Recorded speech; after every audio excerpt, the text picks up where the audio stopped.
Bom dia, crianças, tudo bem? Então vamos iniciar nossa aula. Lá na disciplina de História, nós vamos realizar a leitura e as atividades das páginas 8 até a 13, combinado? Então vocês se lembram que nós estávamos falando sobre as relações de trabalho e hoje nós vamos falar sobre algumas atividades econômicas, certo? Como elas eram no passado e como, elas foram se transformando com o passar do tempo. Aqui na página 8, nós vamos falar sobre o extrativismo. O extrativismo no passado. Uma das atividades mais antigas realizadas pelos seres humanos é o extrativismo, isto é, a coleta de frutos e outros vegetais, a caça e a pesca. Vamos grifar? No território que hoje chamamos de Brasil, a atividade extrativista já era realizada há milhares de anos pelos povos nativos e foi passado de geração a geração, sendo praticada, na maioria das vezes, por povos tradicionais. Então, significa que os povos que já viviam aqui praticavam o extrativismo. Com a chegada dos portugueses, muitos saberes indígenas relacionados à natureza, técnicas de artesanato e confecção de objetos e ao extrativismo passaram a ser praticados pelos colonos. Assim, o conhecimento sobre a coleta de diferentes vegetais e sobre suas propriedades foi sendo transmitido para as populações que ocuparam o território brasileiro ao longo do tempo. Os vegetais eram usados para a alimentação, para a confecção de remédios e como tempero, entre outras finalidades. Na floresta amazônica, durante o período colonial, os indígenas coletavam ervas e outros vegetais que os europeus utilizavam na culinária e também na medicina. Vamos grifar? Muitas plantas, castanhas e frutas que eram extraídas pelos indígenas foram vendidas na Europa a preços altos, como o urucum, o guaraná, o cacau e a castanha do Pará, que ficaram conhecidos como drogas do sertão.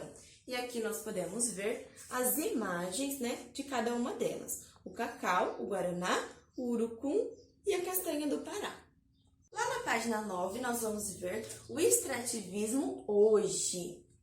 Nos dias atuais, o extrativismo continua sendo uma atividade muito importante para as comunidades que vivem em regiões de floresta ou em áreas rurais. Os vegetais e outros recursos naturais precisam ser conservados para que essa prática continue sendo realizada e o modo de vida das comunidades que vivem do extrativismo se mantenha.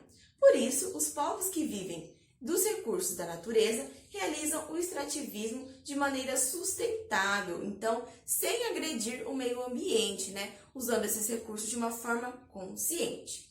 Práticas dos povos do campo transmitidas de geração a geração, como o cultivo de plantas, a extração de óleos vegetais, a coleta de frutos, a pesca, etc., são realizadas de um modo que conserva o meio ambiente e assim ajuda a manter o ecossistema equilibrado. No livro Crianças, nós podemos ver uma imagem que retrata o extrativismo nos dias atuais, nos dias de hoje. Rápido, vocês vão realizar uma pesquisa. Com a ajuda de seus familiares, faça uma pesquisa sobre o extrativismo na atualidade. Então, vocês vão pesquisar sobre o extrativismo nos dias de hoje. Procure saber quais são os principais produtos obtidos por meio dessa prática e os locais onde ela é realizada. E vocês vão registrar as informações que vocês encontrarem aqui nessas linhas. Na página 10, nós vamos falar sobre mais uma atividade econômica, a pecuária. Pecuária no passado.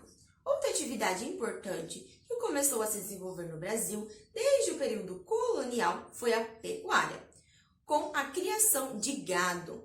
Inicialmente, a atividade estava concentrada nos engenhos, ou seja, nas fazendas, e o gado era utilizado para mover as moendas, que trituravam a cana-de-açúcar, e para a alimentação dos trabalhadores e de outros moradores que habitavam as fazendas. O gado também era usado como meio de transporte, assim como para a confecção de roupas, sapatos e chapéus de couro. A criação de bois era a segunda principal atividade econômica no Brasil colonial, sendo superada apenas pela produção açucareira. E aqui nós podemos ver uma imagem, que retrata como que funcionava o transporte, olha só, ele sendo utilizado como meio de transporte. A criação de gado precisava de uma quantidade bem menor de trabalhadores do que a produção de açúcar. Por isso, as relações de trabalho na pecuária eram diferentes das relações de trabalho nos engenhos. Olha só que importante. Vamos grifar? Os vaqueiros, homens que trabalhavam com os bois, por exemplo, eram geralmente trabalhadores livres. Com a expansão dos engenhos de açúcar, foi necessário criar o gado em territórios afastados das plantações de cana-de-açúcar. E assim começou a colonização do sertão. A cultura dos vaqueiros, que começou no Brasil colônia, é muito importante no interior do Nordeste brasileiro até os dias de hoje. No livro nós podemos ver uma imagem, uma fotografia de 2018, que representa os vaqueiros no interior de Pernambuco. Na página 11, nós vamos ver a pecuária hoje. Atualmente, além da pecuária que ocupa grandes propriedades rurais com o gado criado solto, existe também a pecuária que utiliza tecnologias avançadas para que o gado seja criado confinado em pequenas áreas, o que possibilita criar um maior número de animais e aumentar a produtividade. O uso de máquinas, computadores e outras tecnologias avançadas tem auxiliado o desenvolvimento na produção no campo. Com esses recursos, foi possível ampliar o comércio, bem como aperfeiçoar a qualidade dos alimentos produzidos. No Brasil, a criação do gado abastece os mercados interno e externo, sendo grande parte da carne brasileira vendida para outros países, ou seja, exportada. Além disso, muitas coisas são feitas com o couro desses animais, como antigamente. Você consegue imaginar alguma coisa que você tenha em casa e que seja feita com couro? Então, aqui do lado, olha só, nós podemos ver alguns acessórios feitos em couro. Ao longo do tempo, as relações de trabalho nas áreas rurais mudaram bastante, embora algumas atividades sejam parecidas com as que ocorriam há muitos anos.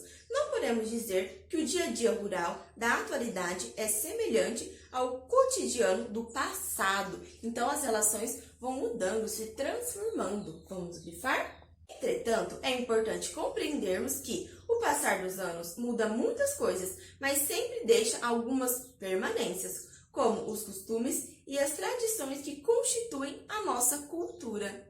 Meus amores, tudo isso que nós vimos foram transformações nas áreas rurais, que nós vamos falar um pouquinho mais aqui na página 12, certo?